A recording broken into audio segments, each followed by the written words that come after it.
Bom dia, alegres amigos, gritou Tom, abrindo totalmente a janela leste. Uma brisa fresca entrou com um cheiro de chuva. O sol não vai mostrar sua cara hoje, eu acho. Estive andando por aí, pulando nos topos das colinas, desde o início desta aurora cinzenta, sentindo o cheiro do vento e do tempo, com o capim molhado sob os pés, céu molhado sobre a cabeça. Para acordar Frutadouro, cantei embaixo da janela, mas nada acorda os hobbits de manhã cedinho. Durante a noite, as pessoas pequenas acordam em meio à escuridão, mas depois que a luz chega, continuam dormindo. Ding dong não delongue. Acordem agora, meus alegres amigos. Esqueçam os ruídos noturnos. Ding dong dilo, meus queridos. Se vierem logo, encontrarão a mesa do de jejum posta. Se demorarem, só terão capim molhado de água de chuva. Não precisou falar duas vezes, embora a ameaça de Tom não soasse muito séria. Os hobbits se apressaram e só deixaram a mesa depois de um tempo razoável, quando ela começava a parecer vazia. Nem Tom nem Frutadouro estiveram presentes. Podia-se ouvir Tom pela casa, fazendo barulho na cozinha, e subindo e descendo a escada, cantando dentro e fora. A sala dava para o oeste, debruçando-se sobre o vale coberto de névoa, e a janela estava aberta. Gotas de água pingavam dos beirais de sapé acima deles.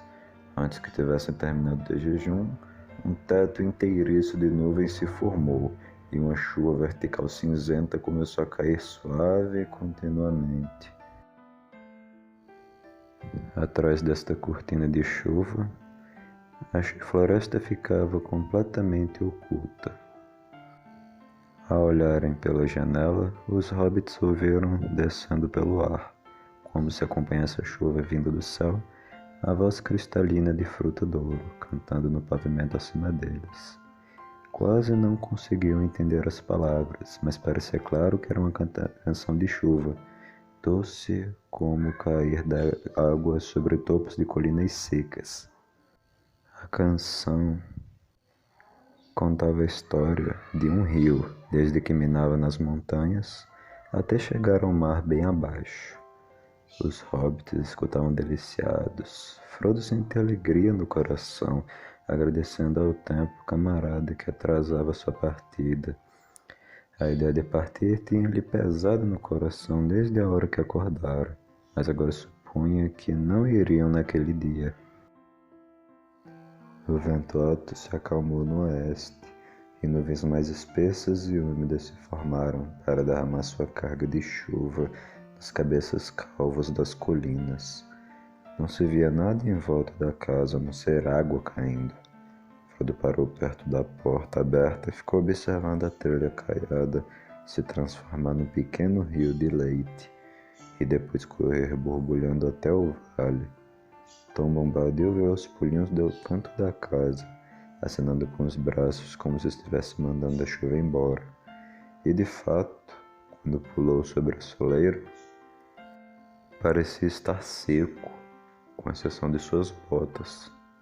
Estas ele tirou e colocou no canto da chaminé. Então sentou-se na maior poltrona, chamando os hobbits para se reunirem à sua volta. Hoje é o dia de Frutadouro lavar tudo, disse ele. O dia de limpeza do outono, molhado demais para hobbits, que eles descansem enquanto podem. É um bom dia para histórias longas e para perguntas e respostas, por isso Tom vai começar a conversa. Contou-lhes então muitas histórias notáveis, às vezes quase como se as estivesse contando para si mesmo, outras vezes olhando-os de repente, com um brilho azul no olhar, debaixo das grossas sobrancelhas. Frequentemente sua voz virava uma canção, e ele se levantava da poltrona para dançar pela sala. Contou-lhes histórias de abelhas e flores, do jeito de ser das árvores e das estranhas criaturas da floresta, sobre coisas más e coisas boas, coisas amigas e hostis, coisas cruéis e gentis, e sobre segredos escondidos sob os arbustos espinhosos. Conforme escutavam, os hobbits passaram a entender a vida da floresta, separada deles. Na realidade, até começaram a se sentir estranhos, no lugar onde todos os outros elementos estavam em casa. Entrando e saindo da conversa, sempre estava o velho salgueiro homem, e Frodo pôde aprender o suficiente para satisfazer sua curiosidade. Na verdade, mais que o suficiente, pois o assunto não era fácil. As palavras de Tom desnudavam o coração e o pensamento das árvores, que sempre eram obscuros e estranhos, cheios de um ódio pelas coisas que circulam livres sobre a terra, roendo, mordendo, quebrando, cortando, queimando, destruidores e usurpadores. A Floresta Velha tinha esse nome não sem motivo, pois era realmente antiga, sobrevivente de florestas vastas já esquecidas. E nela ainda viviam, com a idade das próprias colinas, os pais dos pais das árvores, relembrando o tempo em que eram senhores. Os anos incontáveis tinham nos enchido de orgulho e sabedoria arraigada e também de malícia. Mas nenhum deles era mais perigoso que o grande salgueiro. Este tinha o coração apodrecido, mas a força ainda era verde. Era habilidoso, senhor dos ventos, e sua canção e pensamento corriam a floresta dos dois lados do rio. Seu sedento espírito cinza retirou da terra o poder, que se espalhou como raízes finas no solo e invisíveis dedos amos no ar, chegando a dominar quase todas as árvores da floresta, da cerca até as colinas. De repente, a conversa de Tom abandonou a floresta e foi pulando, subindo pelo jovem córrego, sobre cascatas borbulhantes, sobre seixos e pedras gastas, e por entre pequenas flores no capim fechado e gretas molhadas, vagando finalmente até as colinas. Ouviram então sobre os grandes túmulos e os morros verdes e os anéis de pedra sobre as colinas e nas baixadas entre as colinas. Rebanhos de ovelhas baliam, paredes verdes e brancas se ergueram. Havia fortalezas nas alturas. Reis de pequenos reinados lutaram entre si, e o sol jovem brilhava como fogo no metal vermelho de suas espadas novas e gananciosas. Houve vitória e derrota, torres caíram, fortalezas foram queimadas, e as chamas subiram pelo céu. Empilhou-se ouro nos ataúdes dos reis e rainhas mortos, e a terra os cobriu, e as portas de pedra se fecharam. O capim cresceu e cobriu tudo. Por um tempo, as ovelhas circularam, comendo capim, mas logo as colinas estavam de novo desertas. Uma sombra veio de lugares distantes e escuros, e os ossos se mexeram dentro dos túmulos. Criaturas tumulares andavam pelas cavidades com um tilintar de anéis em dedos frios e correntes de ouro ao vento. Os anéis de pedra sorriam no chão como dentes quebrados ao luar. Os hobbits tremeram. Até no condado os rumores sobre as criaturas tumulares das colinas dos túmulos, além da floresta, já tinham sido ouvidos. Mas essa história nenhum hobbit gostava de escutar, mesmo num lugar confortável ao lado do fogo e bem distante.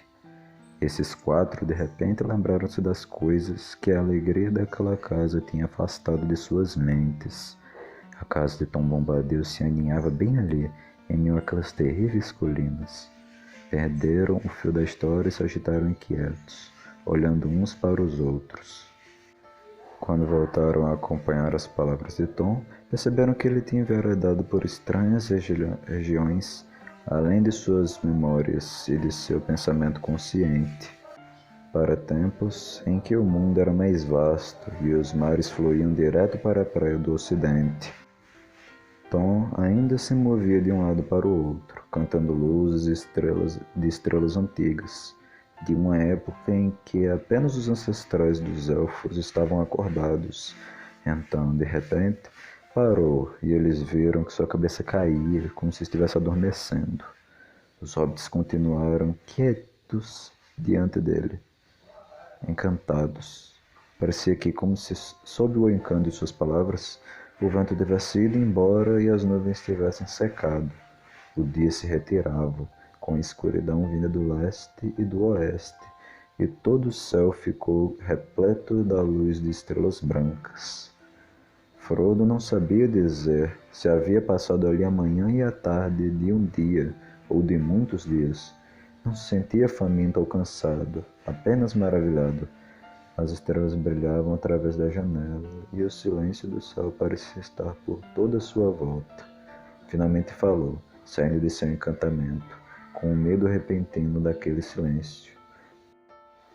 "Quem é o senhor?" perguntou ele. "O quê?" disse Tom, ajeitando-se na poltrona, os olhos brilhando na escuridão. "Ainda não sabe meu nome? Esta é a única resposta. Diga-me, quem é você, sozinho e sem nome? Mas você é jovem, eu sou velho. Mais ancião é o que eu sou. Vejam bem, meus amigos. Tom Bombadil já estava aqui antes do rio e das árvores. Tom se lembra da primeira gota de chuva e do primeiro broto de árvore. Fez trilhas antes das pessoas grandes e viu o povo pequeno chegando. Já estava aqui antes dos reis e dos túmulos e das criaturas tumulares. Quando os elfos passaram para o oeste, Tom já estava, antes de os mares serem encurvados. Conheceu o escuro sob as estrelas quando não havia medo, antes de o Senhor do Escuro chegar de fora. Uma sombra pareceu passar pela janela, e os hobbits olharam rapidamente naquela direção. Quando se viraram de novo, Frutadouro estava na porta atrás deles, emoldurada de luz. Segurava uma vela, protegendo a chama com a mão contra a corrente de ar, e a luz fluía através dela, como flui a luz do sol através de uma concha branca. "A chuva passou", disse ela, "e novas águas correm colina abaixo, sob as estrelas. Vamos rir e nos alegrar. E vamos comer e beber", gritou Tom. "Histórias compridas são sedentas e escutá-las é um trabalho que dá fome, de manhã, à tarde e à noite." Com isso, pulou da poltrona e, com o movimento do corpo, pegou uma vela da guarda da chaminé, acendendo-a na chama que Frutadouro segurava. Então dançou em volta da mesa. De repente, atravessou a porta pulando e desapareceu. Logo voltou, trazendo a bandeja grande e carregada. Tom e Frutadouro puseram a mesa. Os hobbits ficaram sentados ao mesmo tempo, encantados e rindo, pela estranha beleza e graça de Frutadouro e pela alegria e esquisitice das cabriolagens de Tom. Tudo parecia que, de alguma maneira, eles dançavam a mesma dança, nenhum atrapalhando o outro, os dois entrando e saindo e circulando em volta da mesa. Rapidamente, comida, vasilhas e luzes foram colocadas em ordem. A madeira refletia a luz das velas, brancas e amarelas. Tom fez uma reverência diante dos convidados. "A ceia está pronta", disse Frutadouro. E os hobbits então puderam ver que ela estava vestida de prateado, com um cinto branco, e seus sapatos pareciam de escama de peixe. Mas Tom estava todo de azul claro, o azul de miosotes recém-banhados pela chuva, e usava meias verdes. A ceia foi ainda melhor do que a anterior. Os hobbits, sob o encantamento das palavras de Tom, poderiam ter perdido uma ou muitas refeições, mas a comida diante deles parecia que não comiam havia pelo menos uma semana. Não cantaram nem falaram por um período, prestando muita atenção ao que estavam fazendo. Mas depois de algum tempo, seus corações e espíritos se elevaram novamente, e suas vozes soaram com jovialidade e alegria.